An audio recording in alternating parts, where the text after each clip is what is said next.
Hello and welcome to the San Antonio Baptist Association Urban Missionary Training Center. In this video, we will be talking about church planting movements. This video is an introduction to the book that came out in the year 2000. It was written by David Garrison of the International Mission Board.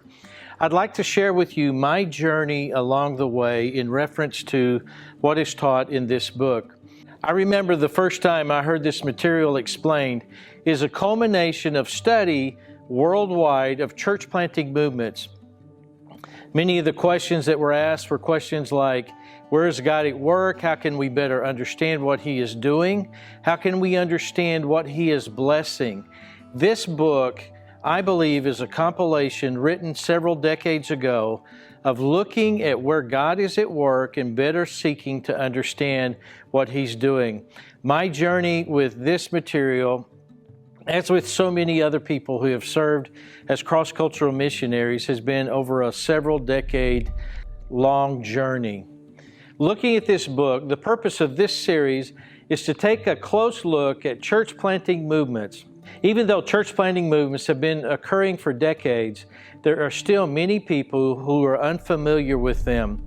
The purpose of this video is to create familiarity with church planting movements and to look at some of the principles and some of the common practices that take place in church planting movements, to study them and to see how God might want to bless those efforts in our current context. Church planting movements are divine movements of God, not a creation of man. David Garrison says that in this book. You can do all the right things, you can say all the right things, have all the right activities, but unless God blesses it, it will never become a movement. That's what we want to talk about. What is a church planting movement? A church planting movement is a rapid and exponential increase of indigenous churches planting churches within a given people group or population segment. That definition was keenly crafted, and we want to take that definition and look at the components of it. A church planting movement is a rapid increase. It is rapid. Doesn't mean that we add one church at a time, is that we multiply churches. Every church reproduces. We multiply the churches that exist. It is rapid.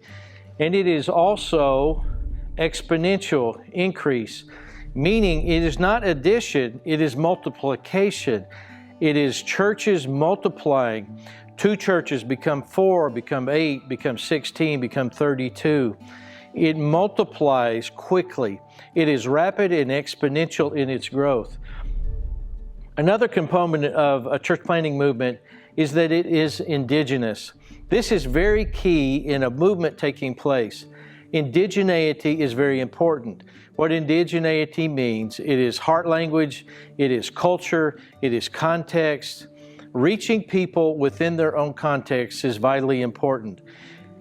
As many barriers as we can pull down for them to understand and come to faith in Christ, those are the barriers that we want to identify and pull down. There are also other things that we can use that are called bridges to the gospel, but this movement is indigenous to culture and language in a people group.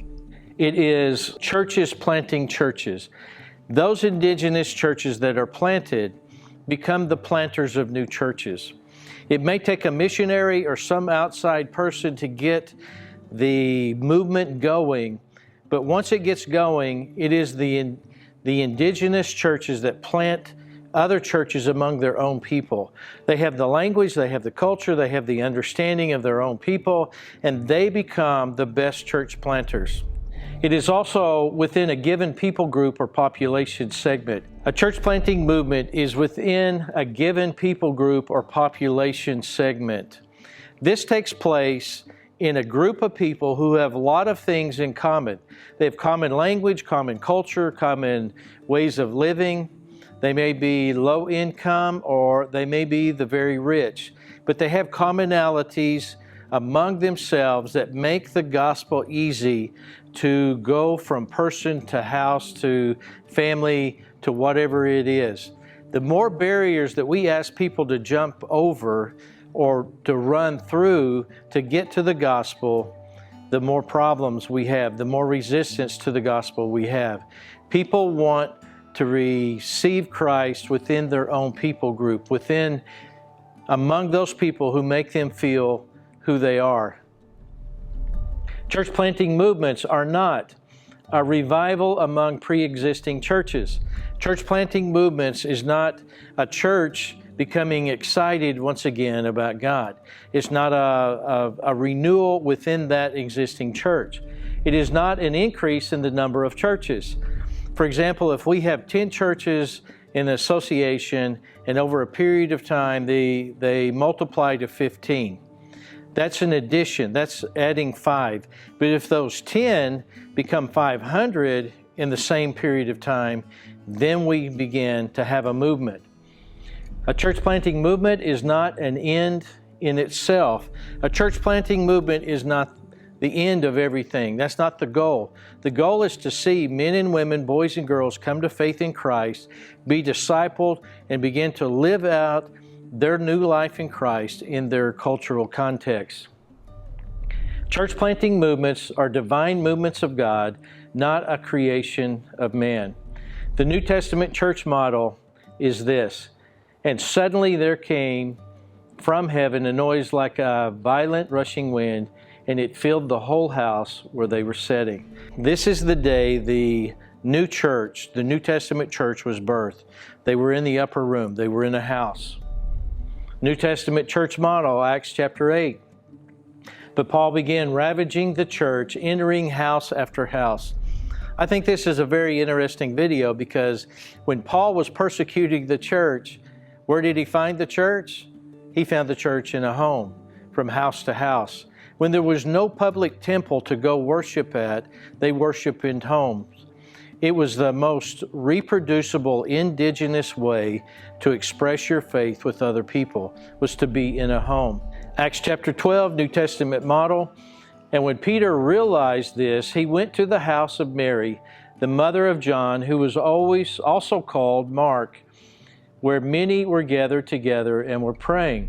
So when Peter escaped from prison by the help of the angel, where did he go? He went to a house, because the group of believers that existed at that time in that area were gathered together in a home praying. New Testament model, Acts chapter 16. After Paul and Silas came out of prison, they went to Lydia's house, where they met with the brothers and sisters and encouraged them. Then they left. Where did they meet? They met in a home. New Testament model, Acts chapter 20.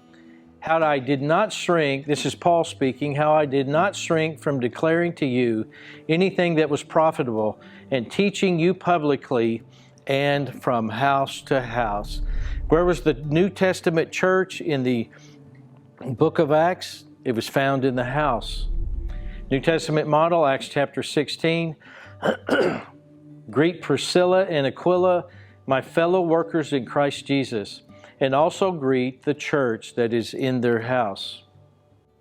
1 Corinthians 16, the churches of Asia greet you. Aquila and Priscilla greet you heartily in the Lord, with the church that is in their house.